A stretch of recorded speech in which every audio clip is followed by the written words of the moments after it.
Hello, friends. Welcome to Creative Medicine. In this lecture, we will learn about Most important, the most commons in the staphylococcal aureus. What is the most common method for typing of staphylococcal aureus? Most common method for typing of staphylococcal aureus is page typing, or also called as pattern typing.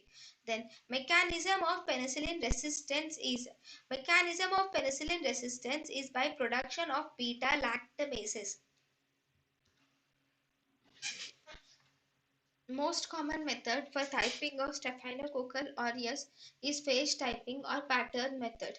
Mechanism of penicillin resistance is by the production of beta-lactamase.